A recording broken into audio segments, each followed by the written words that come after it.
सत साहेब, भगत आत्माओं को नमस्कार। आज हम बात करने जा रहे हैं उस दर्शन की जिसने सदियों से भारतीय समाज की सोच को प्रभावित किया। आत्मा ही ब्रह्म है, आत्मा ही परमात्मा है। लेकिन क्या सच में आत्मा ही परमात्मा है, या फिर यह अधूरा ज्ञान है जो इंसान को भ्रम में रखता है, सत्य से दूर कर देता है? अद्वैतवाद की धारणा क्या है? आदि शंकराचार्य ने कहा, ब्रह्म सत्यम जगन मिथ्या अहम ब्रह्मास्मि, अर्थात ब्रह्म ही सत्य है, संसार माया है और मैं स्वयं ब्रह्म हूं। यह विचार बहुत सूक्ष्म है कि सृष्टि में सब एक ही तत्व है, कोई भेद नहीं। पर यही विचार धीरे धीरे इस निष्कर्ष पर पहुंचा कि जीव, जगत और ईश्वर सब एक है। अब प्रश्न उठता है, अगर हर व्यक्ति ही ब्रह्म है तो फिर पाप पुण्य का क्या अर्थ? क्या अत्याचारी, हत्यारा और निर्दोष में कोई अंतर नहीं? अगर सब एक ही है तो फिर भक्ति क्यों, पूजा क्यों?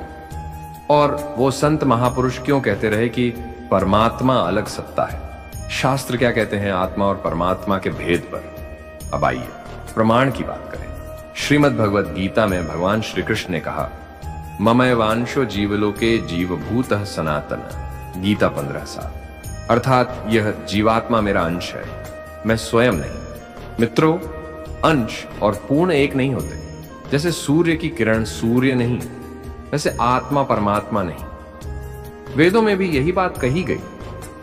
ऋग्वेद कहता है, द्वा सुपर्णा सयुजा सखाया, अर्थात दो पक्षी एक ही वृक्ष पर बैठे हैं, एक खाता है, भोगता है, दूसरा देखता है। साक्षी होने वाला जीव है और देखने वाला परमात्मा। यानी आत्मा कर्म के बंधन में, परमात्मा कर्म से परे है। यह स्पष्ट कर देता है आत्मा और परमात्मा समान नहीं, बल्कि संबंधित लेकिन अलग सत्ता है। कबीर साहब का दृष्टिकोण। अब आते हैं पूर्ण संत कबीर साहब के वचनों पर, जिन्होंने इस विषय पर पूर्ण स्पष्टता दी। कबीर साहब ने कहा, जीव अलग है, ब्रह्म अलग है, परमात्मा अलग है। अंश सो जीव कहाँ है, ब्रह्म कहे सो काल।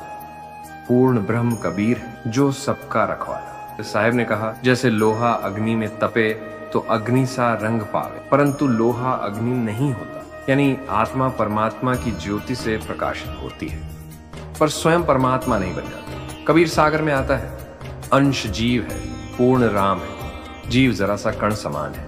मित्रों, यह अंश